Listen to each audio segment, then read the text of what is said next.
তো নমস্কাৰ বন্ধুসকল মোৰ ইউটিউব চেনেলে আপোনালোকক পুনৰ এবাৰ স্বাগতম জনাইছোঁ অন্য এটি নতুন ভিডিঅ'লৈ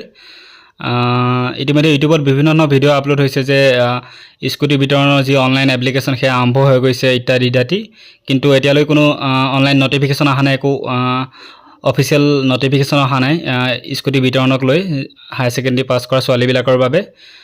কিন্তু তাৰ কিছুমান এলিজিবিলিটি বা কি যোগ্যতা দৰকাৰ হ'ব তাৰ কিছুমান পাব্লিছ কৰা হৈছে তো যোৱাবাৰ যেনেকৈ ডাইৰেক্টৰ অফ হায়াৰ এডুকেশ্যনৰ এখন মেৰিট লিষ্ট আহিছিল হায়াৰ এডুকেশ্যন যিটো ৱেবছাইট আছিল আৰু তাৰ ভিত্তিত কেন্দ্ৰ কৰি ডিলাৰবিলাকলৈ পঠিওৱা হৈছিল সেই লিষ্টখন আৰু তাৰ পিছতেই নামবিলাক যাৰ নাম আহিছে মেৰিট লিষ্টত তেওঁলোকক ডিলাৰে কণ্টেক্ট কৰি আৰু তাৰ পিছত ডকুমেণ্ট ভেৰিফিকেশ্যন কৰি স্কুটিবিলাক বিতৰণ কৰা হৈছিল ঠিক হয়তো এবাৰো সেই একে প্ৰচেছতে হ'ব পাৰে গতিকে তাৰ অফিচিয়েল নটিচ আহিব কিন্তু এতিয়ালৈ তাৰ বিষয়ে একো অহা নাই কিন্তু কোনবিলাকে পাব বা প্ৰজ্ঞান ভাৰতী স্কিম কি বস্তু সেইটো আপোনালোকে ভালদৰে চাই লওক ইয়াত লিখিছে যে the Assam government launched the HS scooty scheme which will provide a free mode of transport to deserving students গতিকে যোৱাবাৰ কেনেকৈ আছাম গভৰ্ণমেণ্টে এটা ফ্ৰী যি স্কুটি স্কিমটো লঞ্চ কৰিছিল যিবিলাক ডিজাৰ্ভ কৰে যিবিলাক ষ্টুডেণ্টে যিবিলাক যোগ্য হয় তেওঁলোকক ট্ৰেন্সপৰ্টৰ বা পৰিবহনৰ ফ্ৰী ব্যৱস্থা কৰিবলৈ এইটো স্কিমটো অনা হৈছিল যোৱাবাৰ তো the scheme promises to give scooters to all female students who receive 60% or higher in the higher secondary exam যিবিলাক লেডিজ ষ্টুডেণ্টে যিবিলাক মহিলা ষ্টুডেণ্টে হায়াৰ ছেকেণ্ডেৰীত 60% বা তাতকৈ ওপৰত পায় তেওঁলোকক স্কুটি বিতৰণ কৰা হ'ব আৰু এবাৰ ল'ৰাবিলাককো দিয়া হ'ব যিবিলাকে 75% বা তাতকৈ ওপৰত পায় ঠিক আছে হায়াৰ ছেকেণ্ডেৰী যিবিলাকে পাছ কৰিছে অলৰেডি 2024ত তেওঁলোকে এপ্লাই কৰিব পাৰিব ঠিক আছে তো নটিফিকেশ্যন আপোনালোকে ভালদৰে পঢ়ি চাব প্ৰজ্ঞান ভাৰতী স্কিম 2024 এইটো স্কিমৰ আণ্ডাৰত আপোনালোকক স্কুটি দিয়া হ'ব ঠিক আছে director of higher education government of আছামৰ দ্বাৰা দিয়া হ'ব ঠিক আছে তাৰপিছত এলিজিবিলিটি ক্ৰাইটেৰিয়া কি দিছে higher secondary 10+2 pass with first division already মই কৈ গৈছোঁ ছোৱালীবিলাকৰ কাৰণে 60% কাট অফ আৰু ল'ৰাবিলাকৰ কাৰণে 75% ঠিক আছে তাৰপিছত number of eligible candidates update চুন অতি সোনকালে এইটো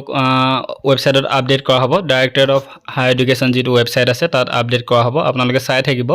তো তাতে কিছুদিনৰ পিছতে মেৰিট লিষ্টখন আপলোড কৰা হ'ব তাৰপিছত কৈছে to apply for the Pragya Bharati Scooty scheme the applicant should follow' the following eligibility criteria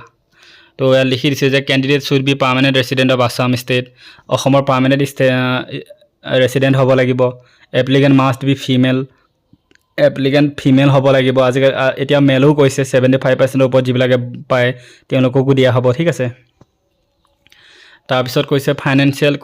কিছুমান বেনিফিটছ দিয়া হ'ব এইকেইটা ধুনীয়াকৈ লিখি দিছে আপোনালোকে চাব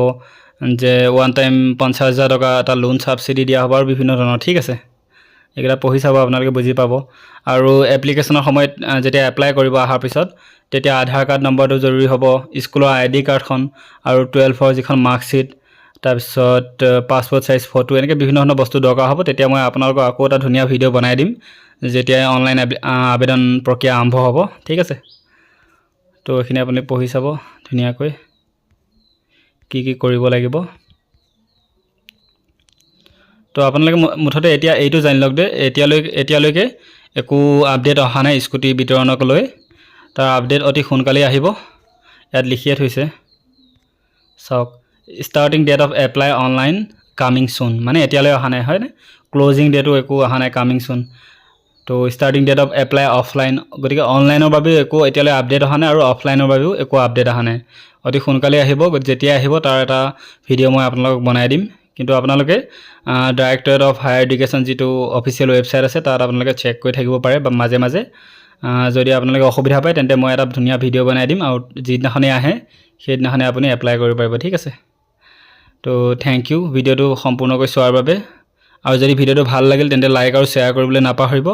আৰু মোৰ চেনেলটো যদি আপোনালোকে নতুনকৈ আহিছে তেন্তে এবাৰ ছাবস্ক্ৰাইব কৰি ল'ব ঠিক আছে থেংক ইউ